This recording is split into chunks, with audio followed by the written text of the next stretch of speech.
my name is Snell, and I'm the caretaker of Washburn Farms, which is my own personal food sovereignty project that I use as an excuse to kind of, nerd out about plants, animals, and food.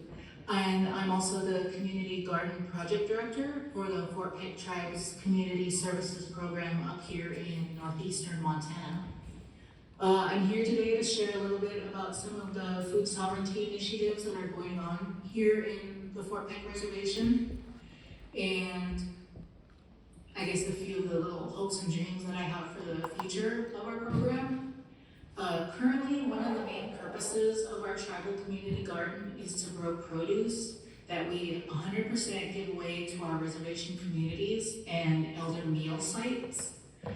Beyond that, we hope to have our community garden spaces serve as a hub for not only alleviating food scarcity for the community at large, but as a focal point for family health, as a space for getting up into the fresh air and working with the earth, learning how to become more self-sufficient, learning how to grow your own food, learning about traditional plants and how to safely and ethically harvest them, and how to use and preserve them, to sort of give it gentle, guided opportunity to reconnect with our plant relatives and get to know them again. One of the other amazing initiatives that is happening here is the seed library that my friend Stan Azure at the Fort Peck Community College has created. And to me, it's just amazing. Like, it allows for some really great dialogue and participation to happen when introducing or reinvigorating indigenous varieties of plants. And it's an excellent opportunity to have the community participate in the reclamation of indigenous varieties and to witness firsthand the resiliency of our ancestors and the resiliency in ourselves. One of my dreams is to create a culturally relevant food pantry, a place where we can reintroduce traditional foods to anyone who would like to learn about them. I think of the times where I've been injured or too sick and unable to go out and forage, gather, or make the ingredients for, say, dry meat soup or wojapi. And I really want to create a space where if someone feels a call for it, where they have this desire and need to nourish not only their body but their spirit, that we can be there and provide that for them. And I said before that ever since I was a child, I've always been filled with like this anxious urgency to provide for and feed others. Like, there were many, many people that I had to prepare for. And ever since I started working with the garden and getting more acquainted with our buffalo ranch here, I haven't really felt that.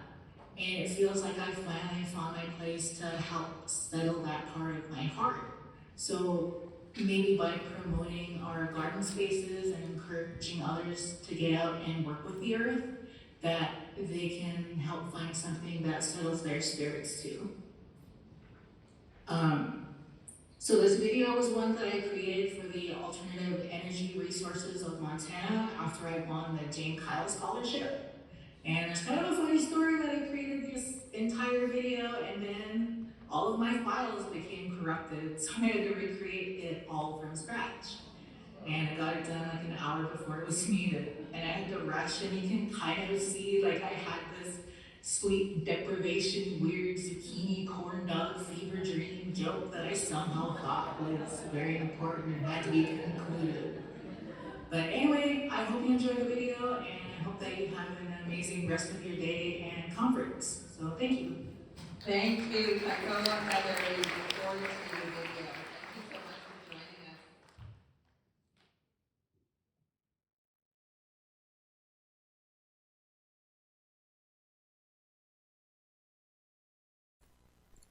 Hi, my name is Heather Snell, and I'm the 2021 recipient of the Jane Kyle Memorial Scholarship. I'm Lakota, Dakota, and an artist who uses seeds and natural pigments in their work. I'm an avid gardener and a food sovereignty enthusiast. I also manage Washburn Farms, my own personal food sovereignty project. My proposal was for a greenhouse that I want to use to bolster our community garden efforts on the Fort Peck Reservation. I'd like to use the greenhouse in a way so that we can have more unique produce offerings available.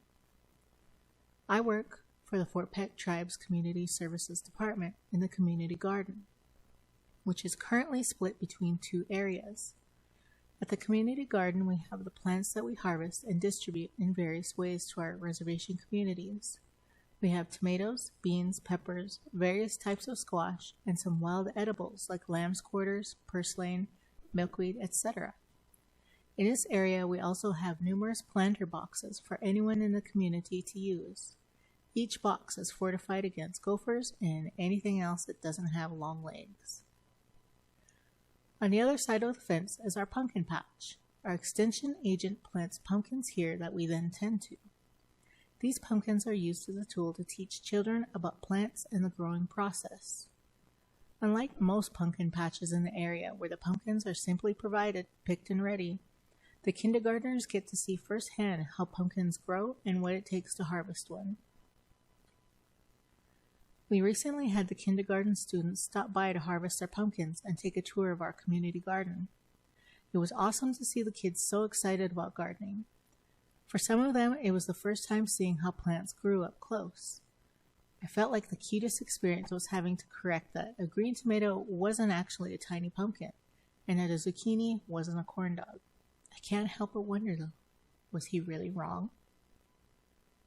Our other gardening area is home to our potato kingdom and our two high tunnels, courtesy of our county extension agent, Wendy Becker, and an NRCS grant. Our high tunnels are still under construction, but we are hoping to have adventures with them next season. We did plant some strawberries inside one and tomatoes inside the other just to take them for a test drive and get used to the scale. It'll definitely be a learning experience. In my opinion, the primary goals of the tribal community garden are multifaceted. Of course, we try to serve as a supplement to ease food scarcity in the community. We're not on a massive scale, so we can't be an outright primary source of produce, but we can at least help as many as we can. One thing we can do on a larger scale is to be a source of information and encouragement, to foster a love of planting, gardening, and self-sufficiency in our communities. We can offer space to garden to those who have none. We can offer recipes and informational videos for those who want to learn. During our community giveaways and some of my other food co-op work, I realized how little experience some of our community members have with fresh produce. One example is last year. We planted a variety of potatoes, and it was the first time that many had ever even seen a purple potato before. They were hesitant to even try it, but when I met them later at another giveaway, they told me they loved them and asked if we had any more. One of my goals is to create more recipe videos showing how to integrate our more unique produce into meals. One of our long-term goals is to create a garden with established examples of native plants, so that our community members and budding ethnobotanists will have a clear example of not only the life cycle of the plant, but their uses. This summer, we took the initiative to collect many different types of indigenous seeds. We spent a lot of time harvesting, cleaning, and packaging seeds so that we were able to add them to the tribal seed library that was started this year. A few days ago, we set up a table at a local harvest festival and were able to connect with a wide variety of people and give away a large number of seeds while promoting our community garden. The elder meal sites and community giveaways were chosen as methods of distributing our produce because the elder meal sites fall under the umbrella of the Fort Peck Tribe's Community Services Program. Community giveaways are a method of reaching the community at large and also as a way for us to connect with individuals who have questions. We can take a little more time to explain the different varieties of produce and listen to comments and suggestions. Although these aren't the only methods of community outreach that we employ, just through these paths we're able to alleviate the food scarcity that our communities face. One other community outreach activity we do is that we use produce from the garden and combine them with food items from the commodities program to create a recipe. We then serve this and have the recipe and main produce item available so that people can recreate them at home. This year was a difficult one for the garden. Our high tunnels weren't completed in time for us to plant as much as we wanted to. We faced voracious grasshoppers months earlier than we did last year. We experienced a gopher onslaught, a drought, and at one point during the height of summer, our well malfunctioned and we were without water and had to haul it. Now that it's nearing fall, we're facing deer damaging our plants.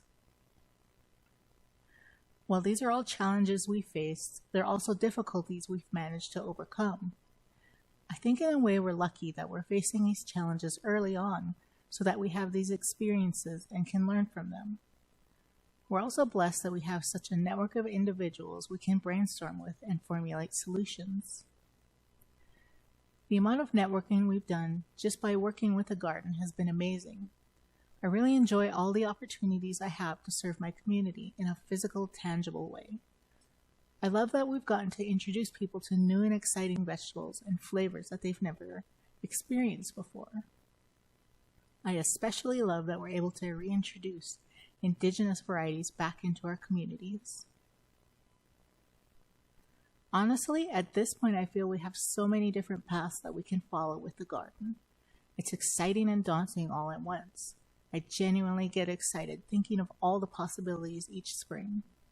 I hope that we can find more ways to engage with our communities. One of the most exciting things we've done, in my opinion, is harvesting and saving indigenous seeds.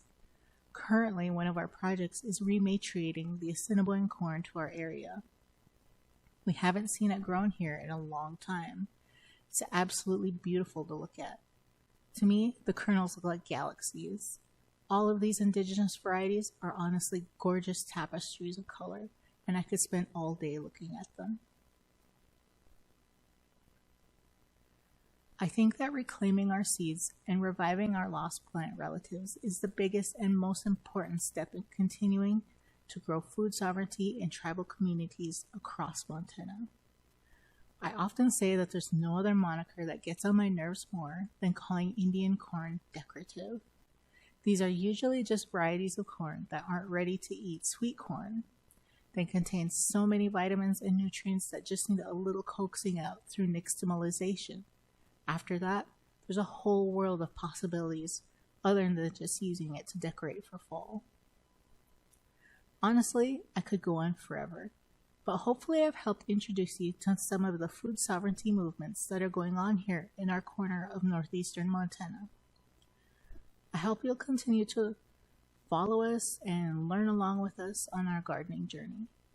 Thank you for taking the time to learn about our garden, and thank you again for trusting you with your scholarship.